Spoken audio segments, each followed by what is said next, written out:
Hey folks, welcome back. Continuation of the Global War 1939 facilities and special units videos. So what we're talking about in this video is something called a colonial factory. Well, what the heck is a colonial factory? First, I'll start off, I guess, just by explaining, or so you can visually see. But in this game, there's a major factory here that's going to perform the same way it did in the other variant. There's a few tweaks which we're going to get into that later on, but right now it's not important. A minor factory, same as traditional, can produce 3 units per turn. We've already gone over the military base. There's this smaller guy, which I'll show you a little bit closer here. This is, these I believe are the Global War 36 factories. So these sculpts are available on HBG. If anybody, I've got mine painted, I think a copper with a green wash to kind of give it that weathered look.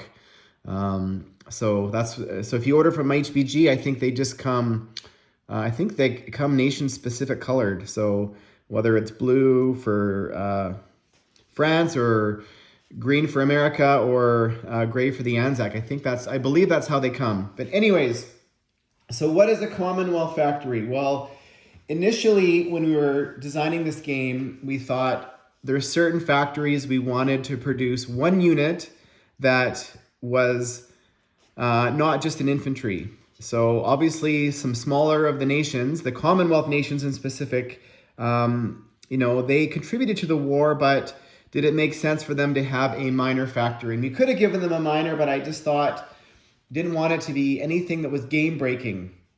So the term colonial factory goes back to the 16th century, and it's an actual thing, and it related to the, I guess, Commonwealth, more of the Commonwealth countries, sort of a trading post, so to speak. So historically, the name isn't correct, but it is a name we had to call it something, and that was what the best that I could come up with. So that's what we're going to call it. And what does it do? Well, basically it can produce 1 unit per turn that's not a capital ship. So any unit in the gameplay, 1 per turn per capital ship. And who can have these? Well, we've made this very specific because it was for the purpose of a smaller nation or country to have this ability. And, you talk about some of the smaller countries, New Zealand being one of them. This is an opening setup. So the 4 places on the board, and they're the only countries or nations that can have a Commonwealth factory. And that is obviously New Zealand, South Africa, and then Canada has 2, one in British Columbia and one in Ontario. And I'll talk about those more specifically. But New Zealand and Anzac, being part of Anzac, it's Australia, New Zealand. So why does Australia get to have all the love? What happens when you want to have a unit over New Zealand? You should be able to have that ability. So that's where this concept came from. So New Zealand is now, as part of the Anzac economy, able to produce 1 unit per turn if they choose at this small Commonwealth factory in New Zealand. And we're going to go over here. We're just going to pan over to British Columbia. So there's the opening setup. Now, is this historically accurate? Well, Boeing did have a plant, a manufacturing plant at YVR, the airport in Vancouver, and also Victoria had a naval base that also produced naval units during the war. And obviously British Columbia produced things like a lot of war material. So is it historically perfect? The answer is it's not perfect, but can now Canada produce naval units on the West Coast? And that historically is accurate. Obviously you can see the setup here. There's a naval transport and infantry. There's actually an air base there as well. So but anyways, there's a naval transport and infantry. So Canada can decide, do they want to send their infantry over to Hong Kong in defense, which historically is accurate, or what do they want to do?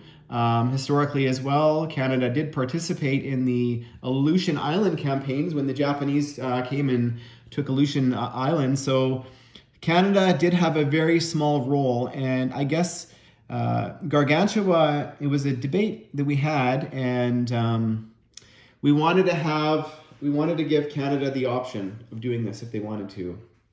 And in the game, South Africa, we're going to pan over here to South Africa. So they can produce 1 unit per turn, which was in the original rules.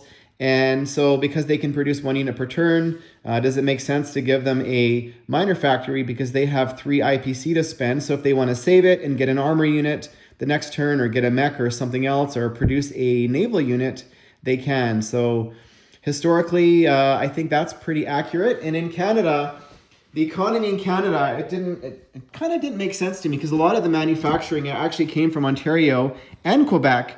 But to me, it didn't make sense that Ontario didn't have something. So we've given Ontario also a colonial factory.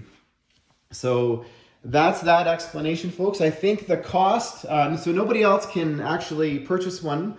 And if those colonial factories are captured, they are destroyed. And those nations have the ability later on, if it's like they liberate that territory, if they so choose, to put another colonial factory there for the cost of 8 IPCs.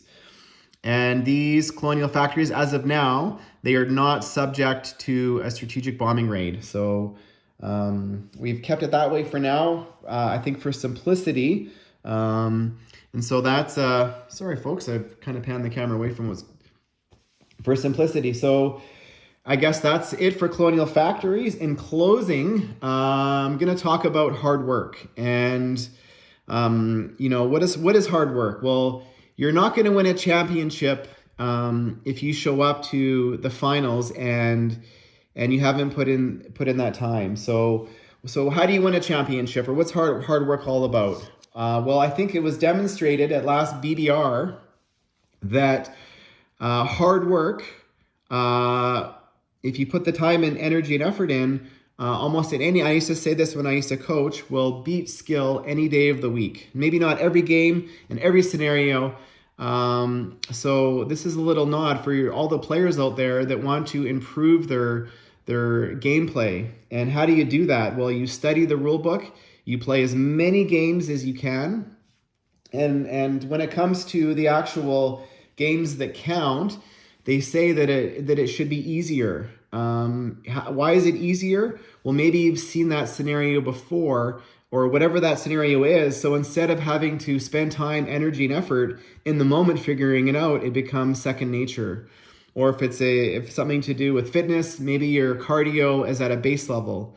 But the hard work, folks, whether it's studying the rule book, whether it's putting that time in, it's not easy. And often when you hear professional athletes, when they retire, they reference it was never a challenge for them to get up for the game. It was a challenge for them in the off season on those cold, wet, rainy days to get out at 5 o'clock in the morning and go run or go train.